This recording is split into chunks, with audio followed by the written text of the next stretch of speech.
नमस्कार। आप सभी का मेरे YouTube चैनल में बहुत बहुत स्वागत। स्वास्थ्य एवं परिवार कल्याण विभाग छत्तीसगढ़ शासन के द्वारा टीबी उन्मूलन कार्यक्रम, कुष्ठ उन्मूलन कार्यक्रम, वयोवृद्ध कार्यक्रम तथा मलेरिया उन्मूलन कार्यक्रम के अंतर्गत सर्विलेंस किया जाएगा। 100 दिवसीय पहचान एवं उपचार अभियान 2024-25 जिसे निश्चय निरामय छत्तीसगढ़। आज के इस सेशन में निश्चय निरामय छत्तीसगढ़ कार्यक्रम में मितानिन प्रशिक्षक का दायित्व 100 दिवसीय पहचान एवं उपचार अभियान में क्या होगा, इस संबंध में आज हम चर्चा करेंगे कि मितानिन प्रशिक्षक के क्या कार्य होंगे, किस प्रकार निश्चय निरामय छत्तीसगढ़ में 100 दिवसीय पहचान एवं उपचार अभियान में उनकी भागीदारी होगी, वो तमाम चीजों को हम देखेंगे। सबसे पहले इस 100 दिवसीय पहचान और उपचार अभियान को 4 चरणों में मनाया जा रहा है। प्रथम चरण 7 दिसंबर से 22 दिसंबर तक आयोजित होगा। द्वितीय चरण 23 दिसंबर 2024 से 28 फरवरी 2025 तक आयोजित होगा। तीसरा चरण 1 मार्च से 15 मार्च तक एवं चौथा चरण 16 मार्च से 23 मार्च तक आयोजित होगा। इन चरणों में मुख्य रूप से जो गतिविधियां आयोजित होंगे, प्रथम चरण में अगर देखें तो प्रचार प्रसार, जन भागीदारी, घर घर सर्वे, लाइन लिस्टिंग एवं शंकास्पद का सैंपल संग्रहण, मलेरिया जांच एवं उपचार, ये प्रथम चरण में होंगे। जो गतिविधियां आयोजित होंगी, मुख्य रूप से अगर देखें तो प्रथम चरण में जितने भी उच्च जोखिम के केसेस हैं, टीबी, कुष्ठ और वयोवृद्ध के, इन सभी का लाइन लिस्टिंग तैयार किए जाएंगे। इस हेतु जो रेस्पॉन्सिबिलिटी दी गई है, मितानिन trainer, RHO, CHO, TB Mitan, कुष्ठ मित्र, एनजीओ वॉलेंटियर्स, मितानिन समन्वयक और सुपरवाइजर। जहां पे हम दायित्व की बात कर रहे हैं, आप देखेंगे तो Mitanin trainer, RHO, CHO, TB Mitan, कुष्ठ मित्र, NGO volunteers, STS, STLS, NMA, medical officer, PADA, जिला स्तरीय स्टाफ, इन सभी की जिम्मेदारी दी गई है। प्रथम चरण से चतुर्थ चरण तक देखेंगे तो सभी कार्यक्रम में जन भागीदारी गतिविधियां कॉमन है, अर्थात पूरे इस 100 दिन के कैंपेन में जन भागीदारी एक निहायत जरूरी चीज है। प्रचार प्रसार कॉमन है कि सभी चरण में प्रचार प्रसार को बरकरार रखना है और मुख्य रूप से जो उच्च जोखिम के केसेस हैं, टीबी और कुष्ठ और वयोवृद्ध के, इन सभी प्रकरणों का लाइन लिस्ट तैयार करना। द्वितीय चरण में उन्हें मोबिलाइज करके सैंपल का संग्रहण और जांच, स्वास्थ्य शिविर आयोजित कर लोगों को लाभ देना, कुष्ठ रोगी की पुष्टि हो, आरसीएस स्क्रीनिंग एवं सर्जरी, ये तमाम चीजें द्वितीय चरण में होगा।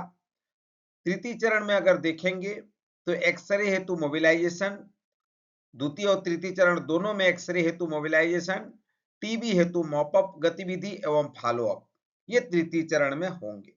चतुर्थ चरण में मुख्य रूप से जो अंतिम रिपोर्टिंग संकलन का कार्य, ये प्रमुख रूप से 16 मार्च से 23 मार्च तक होगा, जिसमें पीएडीए और मेडिकल ऑफिसर, जिला स्तरीय स्टाफ, एसटीएलएस, एसटीएस, एनएमए, इन सभी की भूमिका भागीदारी होगी। ये इसलिए भी बताना जरूरी है कि आप देखेंगे तो प्रथम चरण से तृतीय चरण तक इन सभी गतिविधि में मितानिन ट्रेनर, एमटी की भी भूमिका निर्धारित की गई है। इसीलिए ये प्रथम चरण से तृतीय चरण की हर गतिविधि में मितानिन ट्रेनर को कार्य करने की जरूरत होगी। क्या क्या कार्य करेंगे? निर्धारित प्रपत्र में जानकारी मितानिन एवं सर्वे दल का प्राप्त कर पीएडीए को भेजना सुनिश्चित करेंगे। समय समय पर मितानिन को सहयोग एवं मार्गदर्शन करेंगे, इसलिए क्योंकि मितानिन को सहयोग एवं मार्गदर्शन हर स्तर पर मेथानिन ट्रेनर की जिम्मेदारी होगी। किस प्रकार फॉर्म को भरना, जांच प्रपत्र को कैसे फिल करना, कोमॉर्बिडिटी किसे कहते हैं, कैसे किन किन बीमारी को किस तरह से हमको लिखना है, वो सभी चीजें, सभी प्रकार के मार्गदर्शन इनके द्वारा दिए जाएंगे। मेथानिन को जांच प्रपत्र भरने में सहयोग करेंगे। मलेरिया पॉजिटिव पाए गए रोगियों का उपचार संबंधी फॉलोअप करेंगे।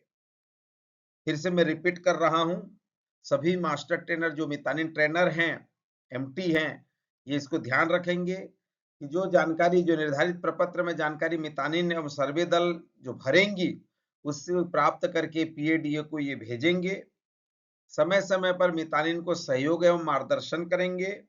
मेथानिन को जांच प्रपत्र भरने में सहयोग करेंगे और मलेरिया पॉजिटिव पाए गए रोगियों का उपचार संबंधी फॉलोअप करेंगे। साथ ही साथ निश्चय निरामय छत्तीसगढ़ 100 दिवसीय पहचान उपचार अभियान दैनिक संख्यात्मक जानकारी मेथानिन प्रशिक्षक के द्वारा भरा जाना है। मतलब प्रतिदिन जो भी मेथानिनों से जो जानकारी होगी, उनकी संख्यात्मक जानकारी एमटी के माध्यम से भरे जाएंगे। उप स्वास्थ्य केंद्र का, आयुष्मान आरोग्य मंदिर, शहरी स्वास्थ्य केंद्र का नाम, प्राथमिक स्वास्थ्य केंद्र का नाम, मेथानिन प्रशिक्षक का नाम, सीएचओ का नाम, रिपोर्टिंग दिनांक, क्योंकि ये डेली ये संख्यात्मक जानकारी चाहिए होगा, तो ये इसकी जिम्मेदारी मेथानिन प्रशिक्षकों को दी गई है। इन कालमों, जो कालम दिए गए हैं, क्या क्या है, इसको आप आसानी से समझ सकते हैं। पहला, क्रमांक, मेथानिन सर्वे सदस्य का नाम, मेथानिन और सर्वे सदस्य, जो भी सर्वे, मेथानिन अबलिक सर्वे सदस्य, अर्थात जो भी मेथानिन है या सर्वे सदस्य के नाम आपको लिखना है। मेथानिन और सर्वे सदस्य के सर्वे क्षेत्र की जनसंख्या, यहाँ पे पॉपुलेशन लिखना है कि जो टीम जो मेथानिन सर्वे कर रही हैं, उस सर्वे क्षेत्र में कितनी जनसंख्या है। मेथानिन सर्वे सदस्य के द्वारा स्क्रीनिंग किए गए व्यक्तियों की संख्या, पहला जनसंख्या, फिर जितने का स्क्रीनिंग किया गया उनकी संख्या, कुल कुष्ठ शंकास्पद मरीजों की संख्या, कितने कुष्ठ के शंकास्पद मरीज पाए गए, टीबी के कितने शंकास्पद मरीज पाए गए, पूर्व में ग्रसित टीबी मरीज कितने थे, उनकी संख्या, वर्तमान में टीबी का इलाज ले रहे मरीज के परिवार के सदस्यों की संख्या, कुपोषित व्यक्तियों की संख्या, 60 साल आयु के अधिक उम्र वाले व्यक्तियों की संख्या, मधुमेह से ग्रसित व्यक्तियों की संख्या, कोमार्बिडिटी से ग्रसित व्यक्तियों की संख्या, धूम्रपान करने वाले व्यक्तियों की संख्या, शराब का सेवन करने वाले व्यक्तियों की संख्या, सहायक यंत्र की आवश्यकता वाले व्यक्तियों की संख्या। इस प्रकार से जो जांच प्रपत्र में आपने जिस सेक्शन में एंट्री किया है, जो आपके पास, जो मेथानिनों के पास जो जांच प्रपत्र में भर के जो संख्या आएगी, उन्हीं का कंपाइल रिपोर्ट जो है, जो प्रतिदिन का मेथानिन प्रशिक्षक के द्वारा ये भरे जाएंगे। मेथानिन प्रशिक्षक का हस्ताक्षर और सीएचओ का हस्ताक्षर करके ये रिपोर्ट जो है आगे आएगा, जो पीएससी, पीएससी से सीएससी, सीएससी से जिला स्तर तक ये रिपोर्ट आएंगे। तो मुख्य रूप से ध्यान देने वाली बात यह है कि मेथानिन प्रशिक्षक को यह फॉर्मेट नियमित रूप से डेली बेसिस पे भरना होगा। ये संख्यात्मक जानकारी होगा। ये जो सर्वे टीम होंगे, सर्वे के सदस्य होंगे, उनके अनुरूप जो है ये जानकारी बनेगी। क्योंकि सभी को मालूम है कि एक सर्वे टीम में कम से कम 2 सदस्य होंगे। प्रथम सदस्य तो एक स्वास्थ्य कार्यकर्ता पुरुष अथवा स्वास्थ्य कार्यकर्ता महिला जो सदस्य होंगे। जैसे कि आप सभी पहले भी पूर्व के वीडियो में हमने इसको बताया है, सर्वे मेथानिन द्वारा किया जाएगा। ऐसे क्षेत्र जहां मेथानिन पदस्थ नहीं है एवं नॉन स्लम शहरी क्षेत्र है, वहां नजदीक की मेथानिन यूएचडब्ल्यूसी के आरएचओ मेल फीमेल या वॉलेंटियर, टीबी मितान, कुष्ठ मित्र, एनजीओ वॉलेंटियर इत्यादि द्वारा किया जाएगा। टीबी, कुष्ठ और वयोवृद्ध रायपुर जिले हेतु, चूंकि मलेरिया हेतु चयनित क्षेत्र केवल बस्तर संभाग तरफ है, रायपुर अन्य जिलों हेतु सर्वे मेथानिन द्वारा किया जाएगा। ऐसे क्षेत्र जहां मितानिन पदस्थ नहीं है एवं नॉन श्रम शहरी क्षेत्र हैं, वहां नजदीक की मितानिन यूएचडब्ल्यूसी के आरएचओ, मेल फीमेल या वॉलंटियर्स, टीबी मितान, कुष्ठ मित्र, एनजीओ वॉलंटियर इत्यादि द्वारा किया जाएगा।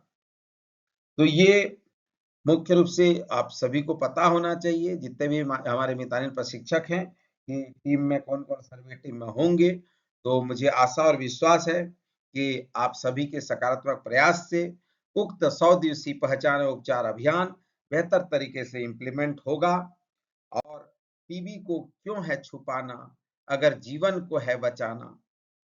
सबको हाथ बटाना है, टीबी को मिटाना है, टीबी को मिटाना है। इन्हीं शब्दों के साथ मैं आप सभी से निवेदन करूंगा कि यह टीम एफर्ट है, यह टीम वर्क है। टीम में ही शक्ति होती है और टीम से ही एक ताकत मिलती है, और हम सब मिल करके निश्चित ही भारत को टीबी मुक्त भारत बनाएंगे। आप सभी का बहुत बहुत धन्यवाद।